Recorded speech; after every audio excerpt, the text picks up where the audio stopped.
Bonjour à toutes et à tous, bienvenue dans cette nouvelle édition d'Information, toute l'actualité de la région. Et évidemment, on va revenir ensemble sur cette 4e journée de mobilisation pour les Gilets jaunes ce mardi. Des blocages qui ont de nouveau eu lieu dans la région, par exemple. Sur le littoral, c'était la zone de Capécure qui a été de nouveau bloquée ce mardi, après une journée d'action ce lundi. 350 Gilets jaunes qui avaient empêché l'accès à la zone portuaire de Boulogne-sur-Mer. Là aussi, les forces de l'ordre sont intervenues ce lundi, des déblocages qui se sont passés plutôt dans le calme. Le retour donc des manifestants sur les accès au cœur économique de la ville en fin de journée lundi et donc qui sont restés ce mardi.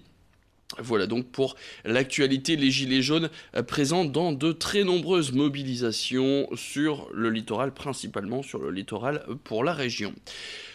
On reste du côté du port de Boulogne pour le grand angle de la rédaction. Un gros mois des fêtes, ce sera peut-être un des produits stars sur les tables. La coquille Saint-Jacques qui est pêchée depuis le 1er octobre et ce jusqu'au 15 mai. Et le saviez-vous, c'est un produit qui est pêché dans la région. Par exemple, du côté de Boulogne-sur-Mer, il y a une quinzaine de bateaux qui composent la flotte de coquillards.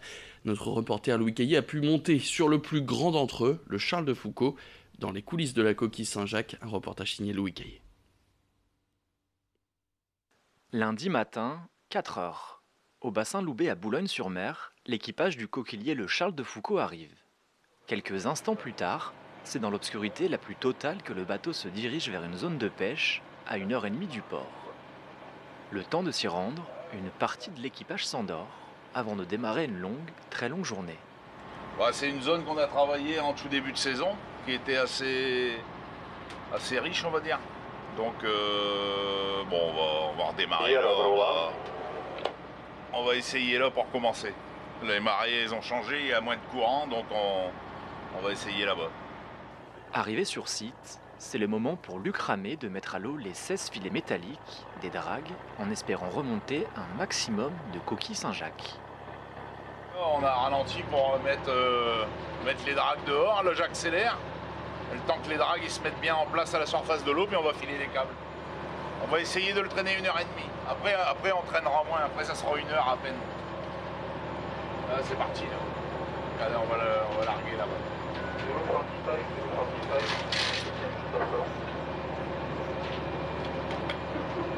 Je fais attention parce qu'on est en plein dans le rail, dans la voie nord-est, donc faut faire gaffe avec les cargos.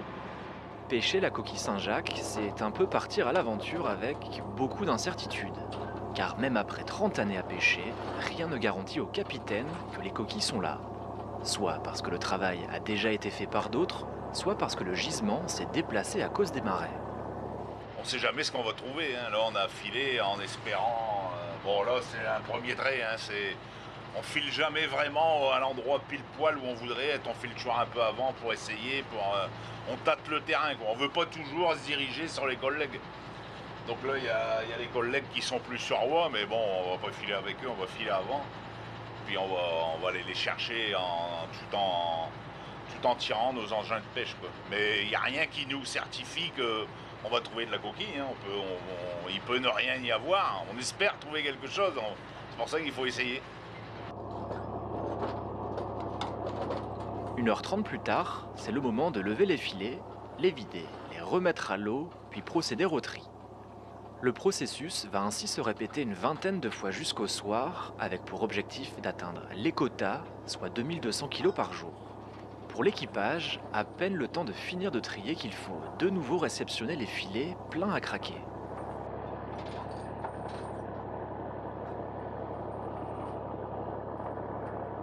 Pendant notre reportage, le Charles de Foucault a traîné ses filets exclusivement dans les eaux françaises. Mais il lui arrive également de le faire du côté anglais. En cas de Brexit dur, les Britanniques pourraient interdire aux bateaux étrangers d'accéder à ces eaux, ce qui ne rassure pas les pêcheurs. Ah bah oui, on a des craintes, parce que aussi bien pour nous que pour les chalutiers, hein, le poisson, on est dans des zones de migration. Le poisson, il y a des années où on le pêche plus, c'est comme pour la coquille, il y a des années où on le pêche plus du bord anglais. Et de ce fait-là, si on ne peut plus accéder aux eaux britanniques, forcément que ça fait peur aux pêcheurs, c'est normal, hein.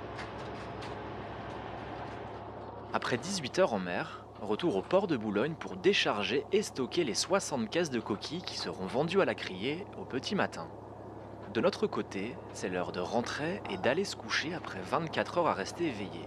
Il est 2 heures du matin et l'équipage, lui, repart pour une journée de pêche. Et puisqu'on parle de ces produits qui seront sur vos tables pour les fêtes de fin d'année, le saviez-vous? 10% de la production mondiale du champagne est faite dans la région, dans le sud de l'Aisne plus précisément. Et pour la deuxième année de suite, le conseil régional a convié ses producteurs de vin de champagne des Hauts-de-France. 22 vignerons ont fait le déplacement jusque Lille et ils ont profité de l'occasion pour faire découvrir leur production au grand public. Là-bas, les raisins poussent dans des sols argileux et calcaires, ce qui favorise 3 cépages, le meunier, le pinot noir et le chardonnay. Idil Gunaï s'est donc rendu à cette journée à l'hôtel de région. Elle y a rencontré Daniel Fallet, un vigneron depuis 18 générations, aujourd'hui retraité et installé à Charly-sur-Marne. Sur son exploitation de plus de 4 hectares, il produit près de 30 000 bouteilles chaque année et une exploitation familiale qui perdure puisque son fils a donc pris la relève. Malgré les nombreuses difficultés pour reprendre une telle exploitation, Daniel Fallet, on l'écoute tout de suite au micro d'Idil Gunaï. Principalement l'arrondissement de Château-Thierry avec les communes de Charly, Tréloux et tout ça. Et du reste, il y a beaucoup de vignerons de ces communes-là. C'est faire prendre conscience aux Hauts-de-France qu'ils ont la chance, et nous sommes aussi d'ailleurs ravis, de posséder 10% de l'ensemble des terres de Champagne sur leur géographie. Et ça, peu de gens en sont conscients. Pour nous, c'est un atout. Parce qu'au départ, je dirais qu'on aurait préféré être dans le Grand Est. Et aujourd'hui, on s'aperçoit que finalement, ça nous ouvre vers à la fois la Belgique, l'Angleterre et l'île et toute sa région. Et c'est formidable. Et d'ailleurs, cette journée est là pour le dire. C'est la fin de cette édition, merci à tous de l'avoir suivi. Tout de suite, vous avez rendez-vous avec vos prévisions météo. Et le retour de l'actu, c'est dans le prochain quart d'heure. Restez avec nous. On parlera donc dans les prochaines éditions de la Journée internationale des droits de l'enfant et du combat mené par une association nordiste, J'aime mes deux parents, qui lutte contre l'exclusion parentale, une association dont l'actu est très chargée en ce mois de novembre. C'est donc dans le prochain quart d'heure. À tout de suite.